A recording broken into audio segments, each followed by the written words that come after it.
Justice Tech Pros here. I hope everyone had an enjoyable holiday. A couple items before we get into today's episode.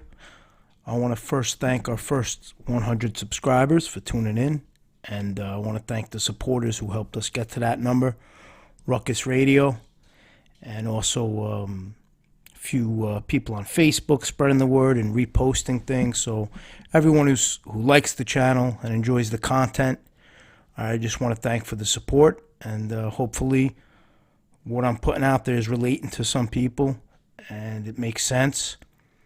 And with that said, I'm hoping it could start changing the dynamic of what's going on within the justice system, even if it's only on a small level to start.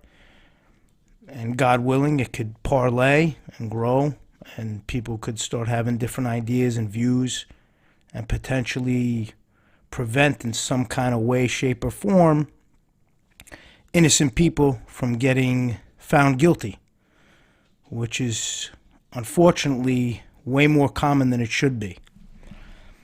And today's discussion, I don't really have a specific topic. A couple things that were just, on my mind that I'll probably jump around. And like I said, as this develops, it's organic, and it's just going to kind of go with any topic that I want to dissect or maybe keeps going if I've already covered it previously and I want to expand on it. It's just the way the podcast is going to turn out. I am going to have certain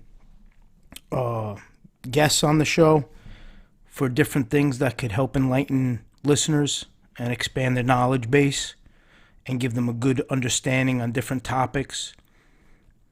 Also, as I explained, I'm just going to coordinate even some listener experiences, some unfortunate experiences that may also help enlighten the listeners to what is really taking place and personalize it a bit so people can put a voice to these different unfortunate circumstances that happen, and they could hear how it affects common people and how it's a reality, and it's not just people saying, oh, things are unjust and this isn't right and that's not right. It's actually truly affecting people's lives and happening. Innocent people are being found guilty, and that's just a reality of what's going on. And one of the items that always pops in my head that I think has a big impact when trial starts and the defense team is preparing their defense case, I believe it's very important to look at what the government tends to, or the state tends to focus on and what they're going to introduce expert-wise. And you got to make certain that the defense has a rebuttal expert, because for every expert who could tell you something, there's always another expert on the other side who could tell you why that something could be inaccurate or why that topic could have flaws, whether it's DNA, whether it's cell site, linguistics, forensics, whatever the area of expertise may be that the government's looking to introduce.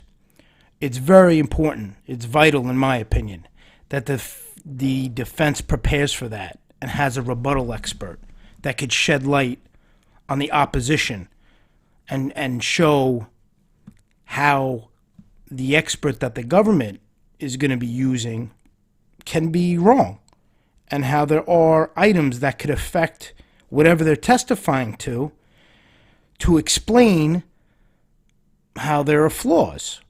Because I do notice when the government's experts come on, the way they're talking is as if everything is matter of fact and there's no room for error.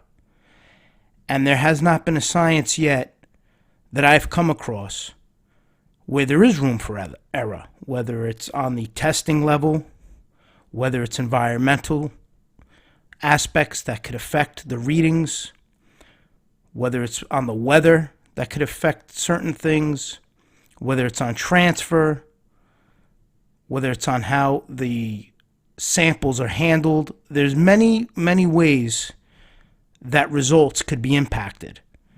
And it's very important for the defense to expose those ways and to educate the jurors.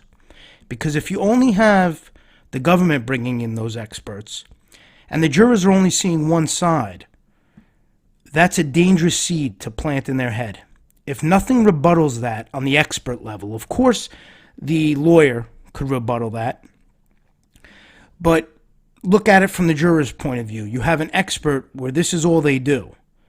Their field is this one specialty area, and the government's bringing them in to explain their position on that one area.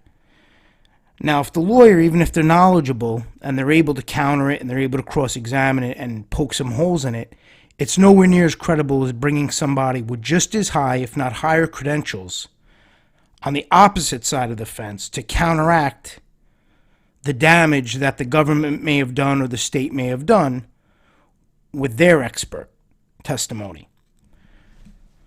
And I just feel no matter what it is, you got to really focus on that early and look to get somebody on board who's going to be ready to testify, knows the case, knows what they're looking to focus on, and is able to give their opposition to that and give their side of how it could help your defense, not hurt your defense.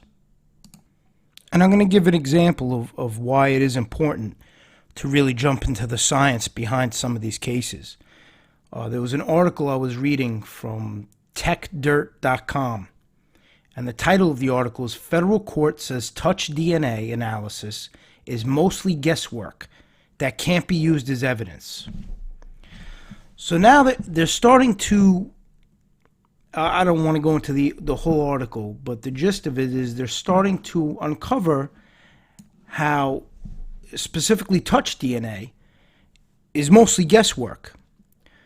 Now, right away, as you know, the general public, they hear DNA and they get captivated, and they tend to think all the results are 100% accurate all of the time. And DNA is. I mean, DNA evidence is. But what they need to understand is how many things could affect it. And I'm going to just read the first paragraph to give you an idea of where the article is going.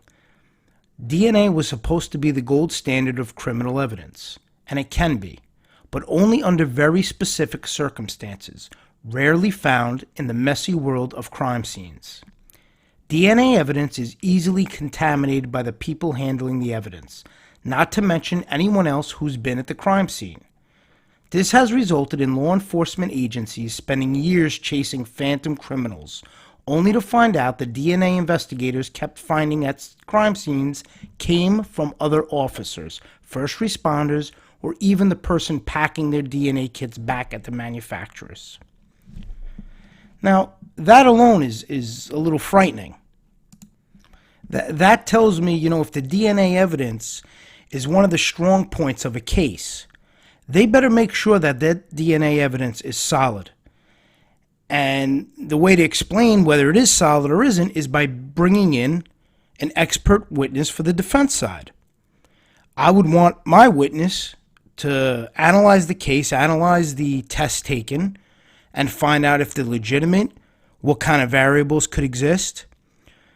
And I notice far too often the defense doesn't call those experts when it relates to their defendant. These experts have to be called. And if you find yourself in that situation, you really have to fight for that. And you have to make sure that the defense calls them. And unfortunately, I know, a lot of this boils down to money, and they are expensive. But when your life's on the line, you got to try to do whatever you can. And if you have court appointed, they do have a process where you get approval for the experts. So it's just really important to fight for these things and to make sure to introduce these things when they affect part of the indictment or counts in the indictment that you're charged with. Because the jurors are influenced by experts. When they get up there and they testify, they are influenced by that. And when the experts are speaking so matter-of-factly and there's nobody with equal or higher credentials to counteract that, you could pretty much guarantee they're going to believe whatever part of the trial required an expert testimony, they're going to kind of side with that aspect of it. So if DNA or forensic or cell site affects your case, it's very important that you have another side to that story that is on the expert level and not just the defense team crossing on those issues. And what happens is a lot of the times the prosecution in summation or in their closing will cite a lot of those stats or a lot of the information given by their experts, which help lead to the conviction. And when you look up how many false convictions or convictions that were overturned based on experts being involved, or obviously informants lying, it's frightening the amount of people that are in jail that are innocent that we know about, whereas they found out about and then exonerated them and overturned the convictions. And, that's where it all plays into the jury education and the jury knowledge base building and enhancing. And that's what got me trying to get this podcast out there.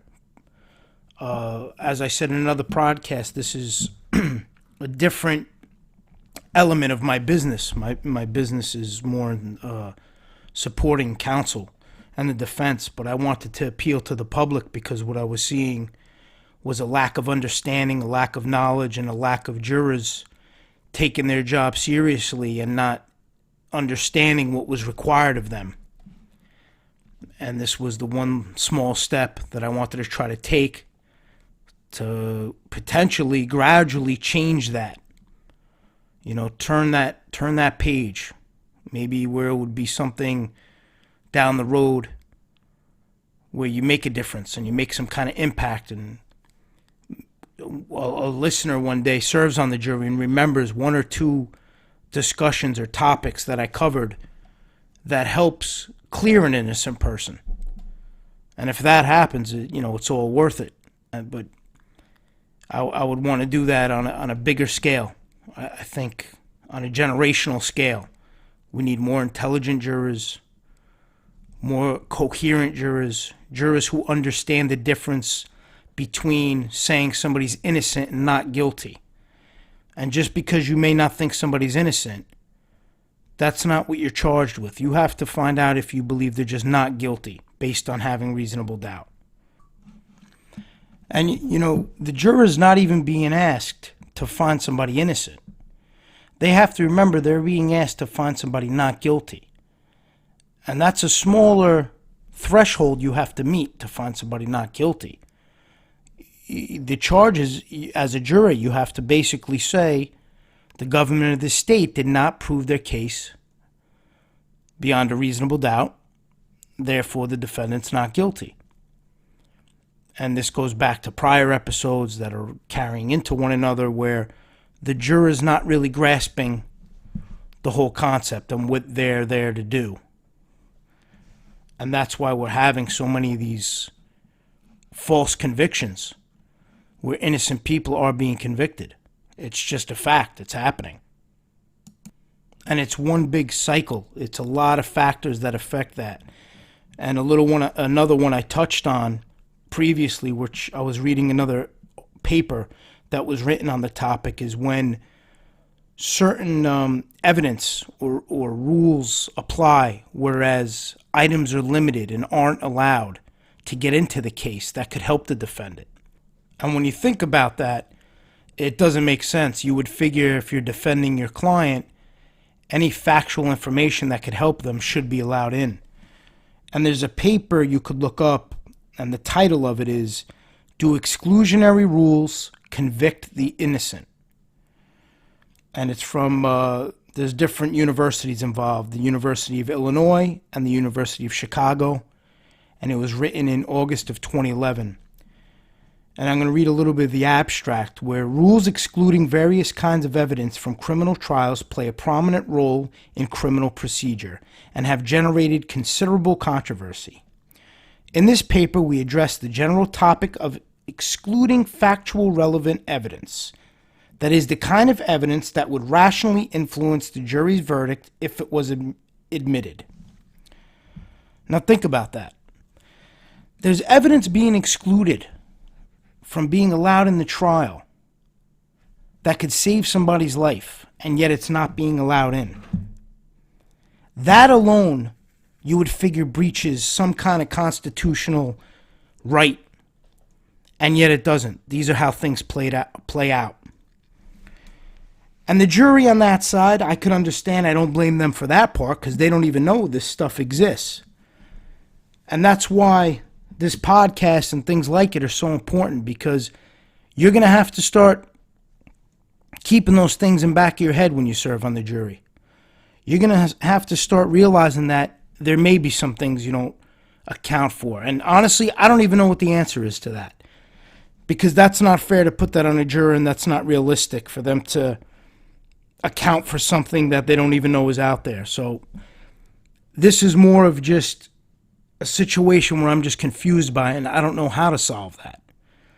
That's on the court level, where you have evidence that could help your client fighting for their life, and yet the court won't allow it in.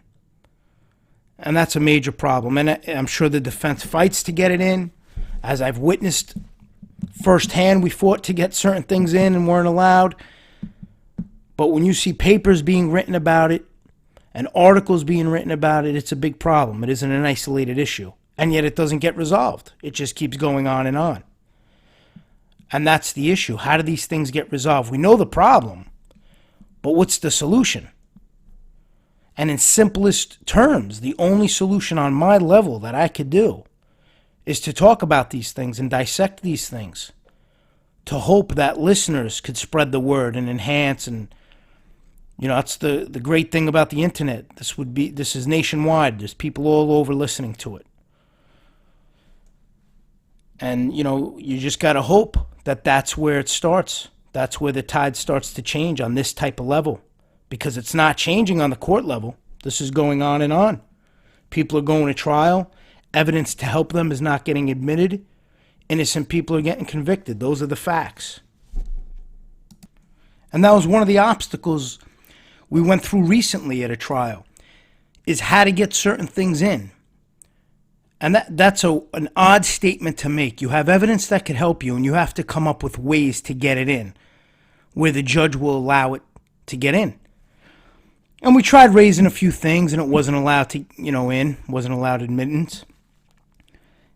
And yet, it's hard to make peace with that and wrap your head around that. You have something that could help, something that could enlighten the juror, and the judge has the power to not let you use it. One would figure if you have something that could help your defense, that is legitimate and is accurate, you would automatically get to use it and bring it up. And that's not the way it works. It has to be put in, and it has to be allowed in. And that's a troubling obstacle to have to face when one is fighting for their life. And all these little factors add up where, if you have a certain judge on the case that isn't a fair judge and isn't an impartial judge, they could direct things to go the way that they kind of want. If they do have an agenda, they have the power to direct it the way they would want it to play out. And the jury doesn't know what's going on behind the scenes. So for that part, I don't put it on the jury as far as that aspect. But the problem is they need to realize the whole picture. And they just need to follow the direction, I should say, and follow the actual instruction. And that's why in theory and in the books and in papers and in school, where it says, you're innocent to proven guilty, the burden's on the government, that's why it's written down that way, because it should be. Because it should be such a high threshold for them to prove you're guilty. Whereas they should just have everything in order, and they should have the case airtight, and they should have the facts in order. But it's not that high of a threshold to meet. It's not that hard of a target for them to aim at to get their conviction the way it actually plays out in real court. because of the different tactics that take place and because of the roles that the judge has. If you have a judge that's not fair and is not impartial, it could have a devastating effect on the verdict. The 6 most common causes for a wrongful conviction, and this comes from the Mid-Atlantic Innocence Project. And it's the 6 most common causes for a wrongful conviction. They have eyewitness misidentification, unreliable or improper forensic science, which goes back to what I was saying earlier about the experts, false confessions, informant testimony, government misconduct, and inadequate defense. Those are the 6 most common where they wound up getting somebody exonerated because those factors took place. So going into a case, those are the things you have to focus on. And I personally just feel that the expert, if you're facing an expert, that has one of the biggest impacts on the jury. So you have to make sure you have your opposing expert ready to go. The informants we talked about. Jurors are just believing lying informants. And a lot of that also has to do with what is being allowed in. You know, as we kicked around in prior episodes, if you can't talk about an informant's history and their character, how can you put them in front of a juror? How can you have a jury of 12 decide how trustworthy this person is if they know nothing about them? If they don't know the misdeeds they've done, if they don't know the horrible acts they've committed. I don't care how they try to paint that picture where they'll try to say, well, it has nothing to do with credibility. I don't buy that. Character is credibility. If you have a poor character and you have no moral compass and you're ethically defunct and morally crippled, how can you be a credible witness? How can you say, well, he could still tell the truth? I know they try to separate those things in the court of law and make them like 2 entirely different things, but they're really not. In society, they're really not. If you're dealing with a person like that, with a person who's done these heinous things, and would you believe a word that came out of their mouth? Just regular, whether in business or in the business is actually a good example of that. Would you ever do business with somebody with that kind of moral character? Nonetheless, listen to what they have to tell you, or rely on what they're telling you to condemn somebody else. The fact is, the 2 go hand in hand. Your character and your ability to tell the truth go hand in hand. And that's one topic that I'll just disagree adamantly on with the courts. Because you can't tell me somebody does such horrible and heinous things, but yet it doesn't hinder their ability to tell the truth. It does. Because if they don't have the conscience to do the right thing on a moral level, why would I think they have the conscience to tell me the truth? I just link those 2 together, and I think it's unfair and unjust not to allow the defense to talk about that and not to go into their character. Here's an idea, if you're the government. Don't get an informant that is such a horrible person. Don't have an informant that is just so terrible and does all these horrible things and is always lying, and you're always tripping them up, and they're always committing crimes even after they're cooperating. How about walk away from that informant? If you have a legitimate witness, that's different. If somebody's a witness, as I explained, my personal feelings have nothing to do with that. I'm just talking legitimately. If they're a witness, if they're an informant, all you want them to do then, tell the truth. If that's what you're going to do, and you decide to go down that path, and you could look in the mirror and you could be fine with that, that's on you. At least tell the truth. And if you're not telling the truth, It all goes back to your character, and it all goes back to how you conducted yourself prior to you deciding to become an informant.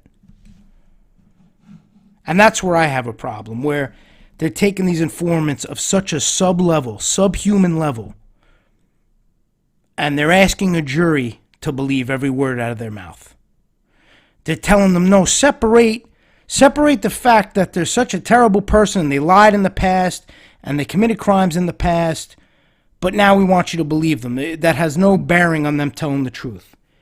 To me, that almost seems like you're trying to make the jury like they're a bunch of idiots. Because in my opinion, only an idiot would not look at that statement and say, are you crazy? They're intertwined. Somebody of such a poor moral character would have no problem lying to me. I can't believe a word they say. To me, they're intertwined. And I just won't see that distinction. And that's where it gets dangerous, because you could have a very weak case become strong based on the rulings and based on how these certain things play out. And what I'm trying to say by that is, if you have a weak case in the sense that you have really substandard informants who really are not in the first person, they don't know directly about events, they're just giving hearsay. Then you have evidence by experts that isn't being challenged. Then you have court rulings not allowing things in that could help the defense. Then, which I've seen play out, unfortunately, you have a court ruling where you prep your case, the court ruled one way, and then days before you're about to begin your case, the court changes its mind and lets that prior ruling back in, which, of course, it was a ruling that helps the government, not helps the defense. So when you have these things that affect a case, all these elements where it starts off where they have a weak case because the evidence isn't there, the informants aren't there because none of them are in the first, they're not directly related, they're all giving hearsay of hearsay. But that changes, the tide kind of changes as you get closer to trial, where you see rulings happening, you see you're being limited on what you're allowed to ask, what you're allowed to cross on. So now where they have a weak case when you go by the facts and the evidence, they're changing that. They're actually developing it. They're making it a strong case because they have all the time to prepare. They're able to analyze where they're weak, and they're able to get the rulings in their favor to then turn it around and make it a strong case. And that's a really troublesome obstacle to have to be faced with. You know you have an innocent client. You know you're going to defend that client, and now you're being handcuffed on how you could defend that client. Now you're being told evidence that could help you is not being allowed in. Cross-examinations of witnesses that could help you is not going to be allowed. Rulings that were in your favor are now no longer in your favor. All these items start to build up.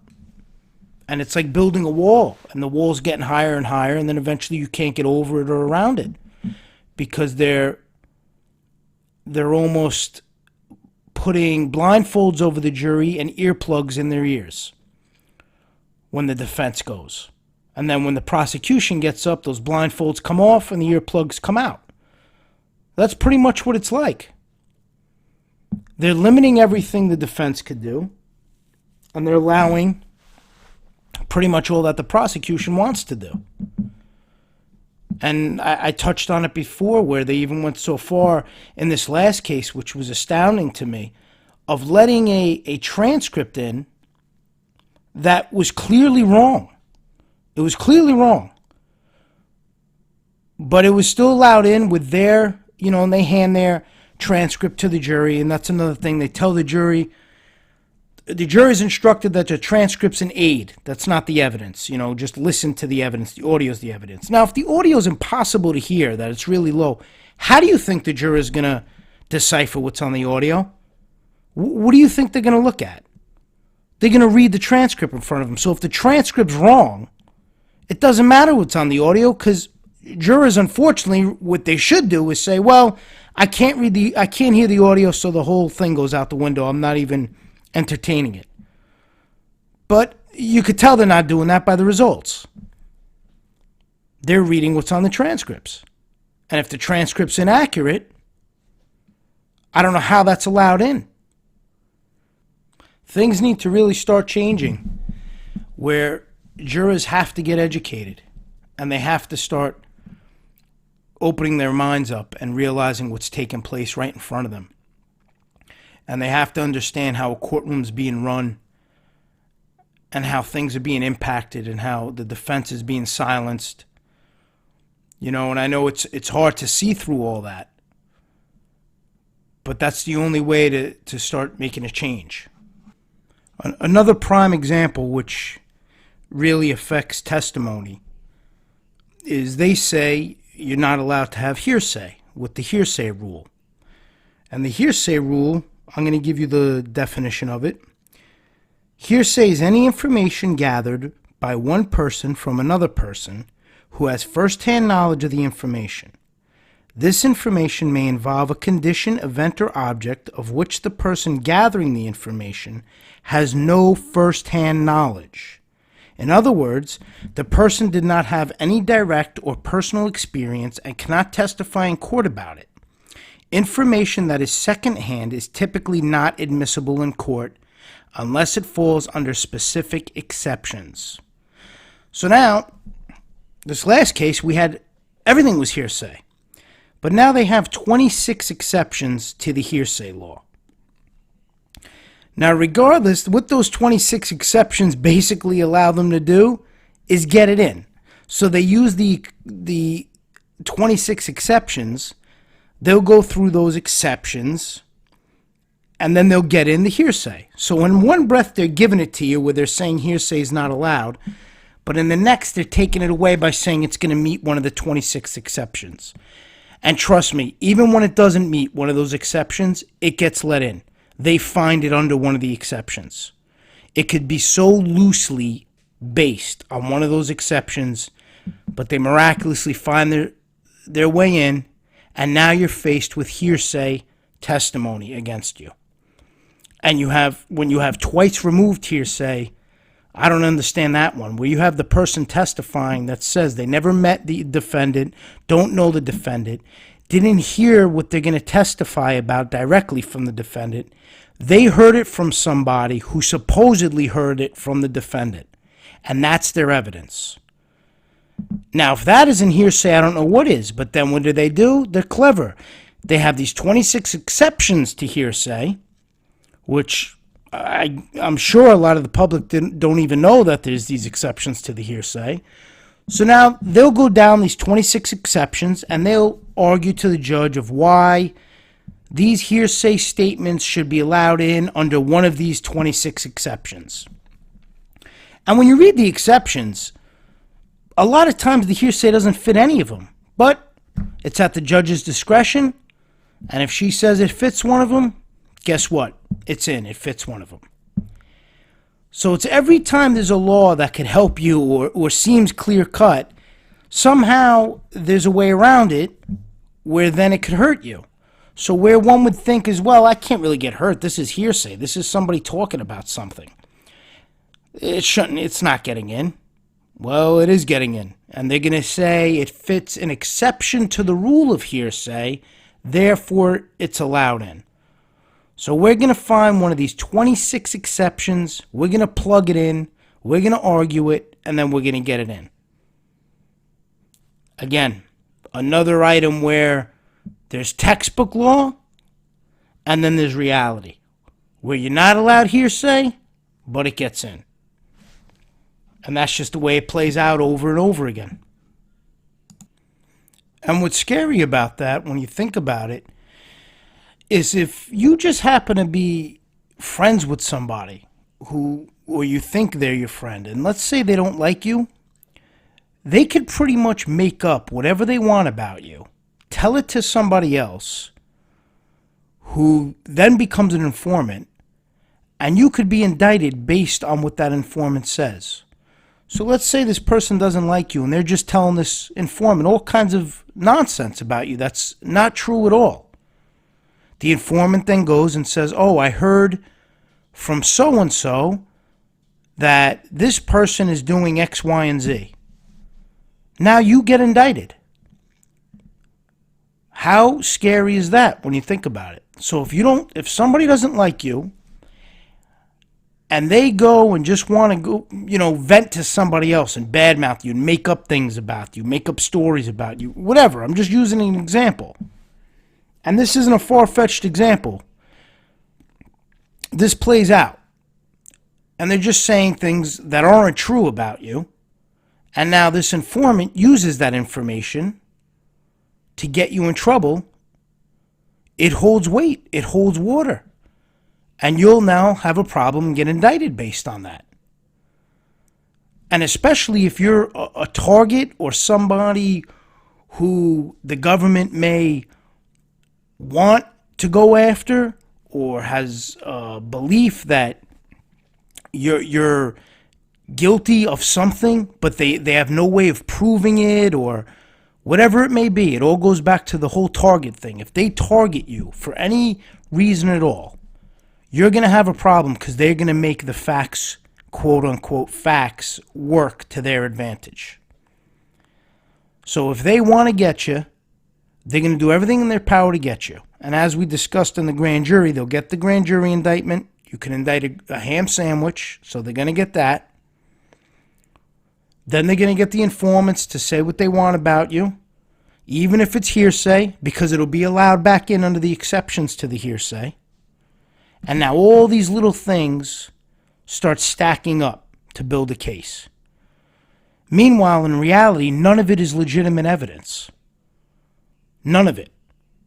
But they're stacking it all up together because the theory in their minds is the more we have, the more mud we throw against the wall, something's going to stick. And unfortunately, that plays out. And that has played out. You have uneducated jurors, inexperienced jurors, buying into this.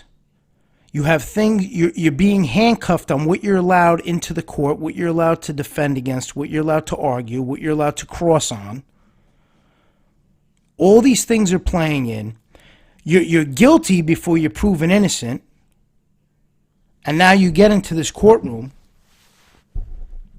and the jury's getting these instructions. They're getting now, which in this last case, they were hit with this Pinkerton charge, which is Pinkerton liability, which is basically saying if you feel you don't even have to have knowledge or participation. They use a term, if an action was foreseeable by the defendant. Foreseeable. That somebody within the same conspiracy was going to do something. If it was foreseeable, you're then liable. Think about how great of a term, how vast of a term foreseeable could be. How many ways that could be interpreted. That is an undefinable term, in my opinion. You could say anything is foreseeable. If you know how to speak properly and how to analyze things and play with words and redirect and misdirect, you could take that term foreseeable and make it encompass anything. You could make anyone capable of foreseeing any act with any friend or any person they're involved with. That's a dangerous, dangerous liability charge, this Pinkerton. And they use it, in my opinion, when they know they don't have evidence on somebody and they know they have a weak case. They then introduce this Pinkerton liability, to tie it up, to almost solidify it with the jury so the jury could hang their hat on that. So the jury could go back and say, well, there's no evidence on this person. They have no firsthand knowledge. They have no participation. But they have this Pinkerton liability, which basically says he or she could have foreseen this action, could have foreseen this conspiracy happen. And when they use that, it's very, very hard to beat that terminology. And the problem is the jury doesn't recognize they don't have to use that. That's not a liability that you have to use. And if you have common sense, you shouldn't use that. Because you should not be finding people guilty for something that they have no knowledge of, no participation of. And that's separate and apart from the whole reasonable doubt argument. These are all things that should be discussed and mitigated and talked about in the deliberation room. You have to go by each defendant, and you should say, oh, where's the reasonable doubt on defendant A, on B, on C, on D, on E, or as many as there are. And if there's reasonable doubt on any of them, it's a not guilty verdict. And remember, as I said earlier, you're not saying whether somebody's innocent. It's not that huge of a difference where you have to worry about, well, you think they're 100% innocent. That's not what you're being tasked with. You just have to decide, where is it proven to you beyond a reasonable doubt that they're guilty? And there is no way that took place in this last case. And there is no way that took place on all these cases where people were innocent.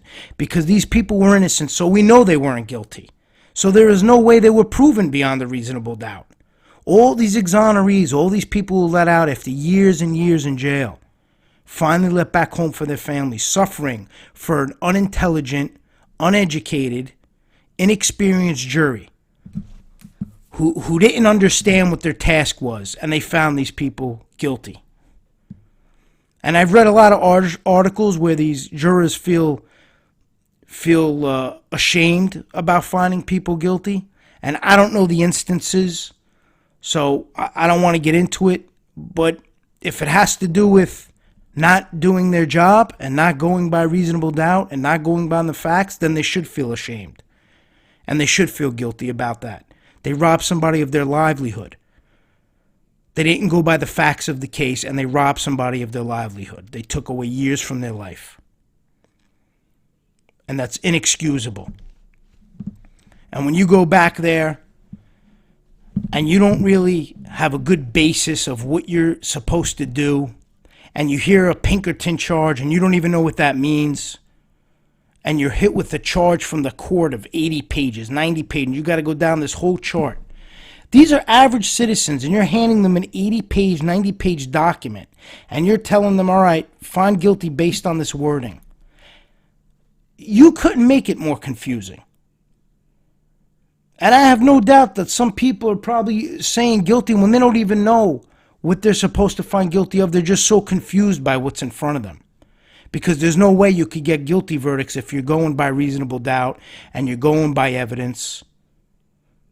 You're just going by maybe pressures, maybe being outnumbered, maybe by the judge's reactions, but you're not going by the facts, you're not going by the evidence.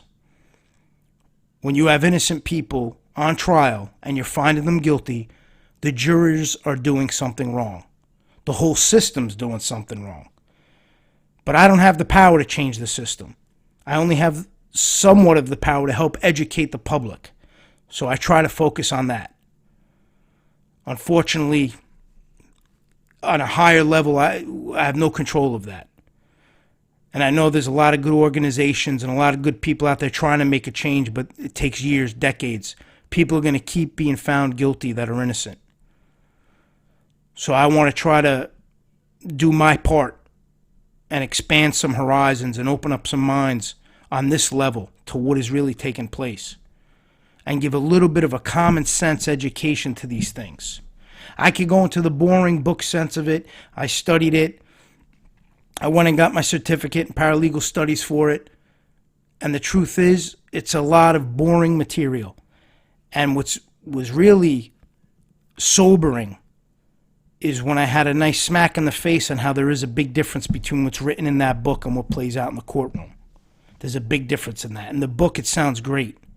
If it played out like it did in the book, and I said this in another episode, we wouldn't be having these conversations. Innocent people wouldn't be being found guilty. But it obviously doesn't play out that way. There's a lot of errors in it. There's a lot of problems with it, and it has to be fixed on so many different levels. So I'm going to try to focus on the level I could fix, and that's appealing to the general public. And I try to focus on it in my professional capacity by helping and devoting myself and my firm to helping their defense team, to helping their lawyers, to helping the clients. And that's actually a big part of it. You got to keep the clients in the loop.